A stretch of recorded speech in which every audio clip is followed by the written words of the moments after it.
Assalamualaikum warahmatullahi wabarakatuh. wabarakatuh. Saya dari kelompok 3 ingin menjelaskan tentang kebijakan glasnost dan perestroika. Pada awal tahun 1990, Gorbachev mulai membuka kesempatan bagi kepemilikan harta secara pribadi. Hal ini sebenarnya sangat bertentangan sekali dengan paham komunisme yang sama sekali tidak mengharuskan hal kepemilikan pribadi. Reformasi dalam bidang ekonomi ini mendapatkan perlawanan dari kaum konservatif, para birokrat.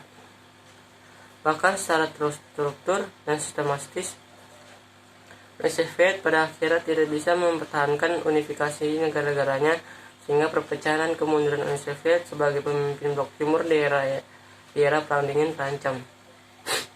Kaum konservatif yang menolak kebijakan glasnost dan perestroika berusaha mencegah pengimplementasiannya secara sistematis.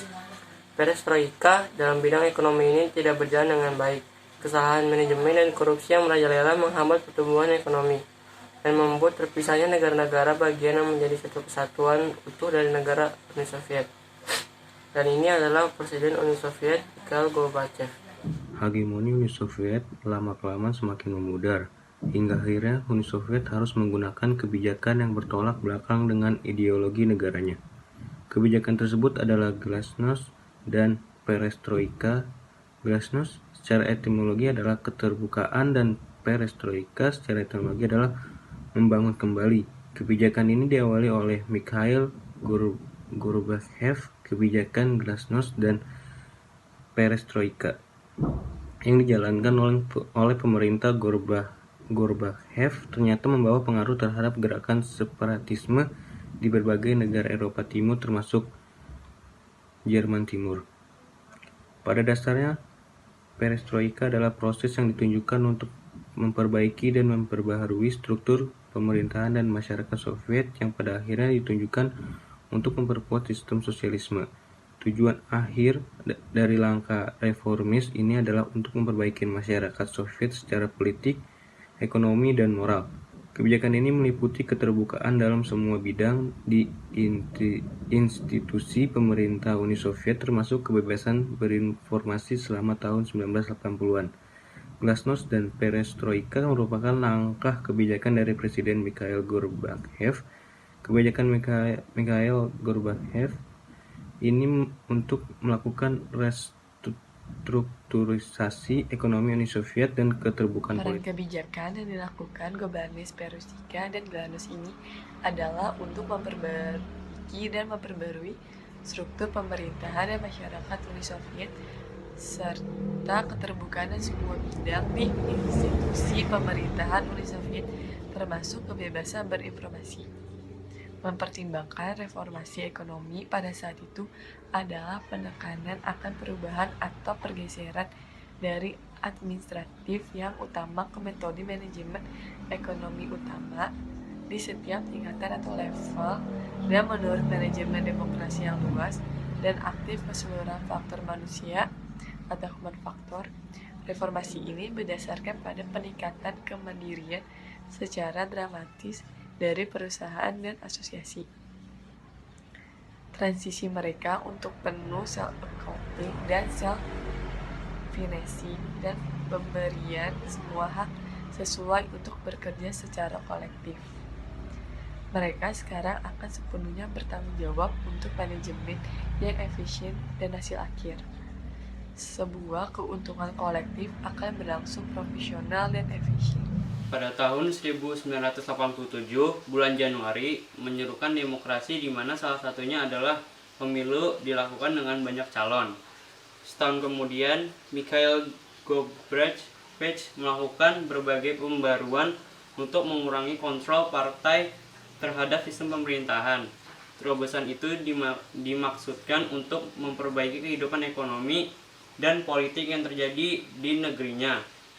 Pada bulan Juni 1988, dalam konferensinya Partai ke-19 dari PKUS, Mikhail Gorbachev meluncurkan pembaruan radikal yang dimaksudkan untuk mengurangi kontrol partai terhadap aparat pemerintahan dan kemudian pada bulan Desember 1988, Dewan Soviet tertinggi menyetujui dibentuknya suatu Kongres Deputi Rakyat yang sebelumnya telah ditetapkan oleh amandemen konstitusi sebagai Dewan Legislatif Uni Soviet yang baru. Pemilihan umum untuk anggota Kongres diadakan di seluruh Uni Soviet pada bulan Maret dan April pada tahun 1989, yang sehingga pada tanggal 15 Maret 1990 Mikhail Gorbachev terpilih sebagai Presiden Eksekutif pertama Uni Soviet. Pada saat Gorbachev terpilih sebagai Presiden pertama Uni Soviet, Gorbachev melakukan upaya-upaya untuk menjalankan sistem komunis yang menawarkan pada harapan-harapan baru. Akan tetapi, pada akhirnya terbukti tidak dapat dikendalikan dan mengakibatkan serangkaian peristiwa pembubaran Imperium Uni Soviet. Namun, pada dasarnya, kebijakan yang dilakukan oleh Gorbachev ini adalah dimaksudkan sebagai suatu rangsangan ekonomi Soviet pada saat itu. Alhasil, kebijakan Gorbachev dalam perestroika dan glasnost ini menimbulkan akibat-akibat yang tidak sesuai dengan harapannya. Kekacauan dalam politik pemerintahan kala itu muncullah keinginan Presiden Mikhail Gorbachev untuk membangun perekonomian yang kuat dan menciptakan iklim politik yang kondusif. Rupanya ini menjadi bumerang. Keterbukaan menjadikan partai berkuasa, komunis kehilangan kontrol terhadap media. Insan pers lebih leluasa menyikap berbagai borok pemerintah, termasuk penyalahgunaan wewenang dalam melakukan korupsi, sehingga kekecewaan rakyat Uni Soviet terhadap kebijakan pemerintah yang tidak bisa melakukan atau tidak bisa mengatasi pokok permasalahan yang ada di negerinya sendiri. Hal itu yang membuat rakyat tersebut kecewa, yang sehingga mereka berani untuk menyuarakan ketidakpuasan terhadap pemerintah. Semakin buruknya kondisi dalam negeri, di mana kondisi tersebut semakin parah diakibatkan maraknya pertikaian etnis yang terjadi pada saat itu. Selain pertikaian etnis yang terjadi, rakyat menyuarakan ketidakpuasan terhadap kebijakan perekonomian, di mana pada tahun 1980-an perekonomian Uni Soviet sangat lemah. Karena pada saat itu upaya yang dilakukan Gorbachev untuk melakukan pembaharuan ekonomi sangat tidak radikal. Pertikaian antara etnisitas yang terjadi di Uni Soviet menimbulkan pergolakan ketegangan yang terjadi pada saat itu, yang sehingga muncullah dengan adanya rasa nasionalisme di bawah Galanes yang mana konflik etnis saat ini terjadi di Azerbaijan yang lebih didominasi oleh orang-orang dari Republik Uni Soviet Sosialis Armenia di Azerbaijan.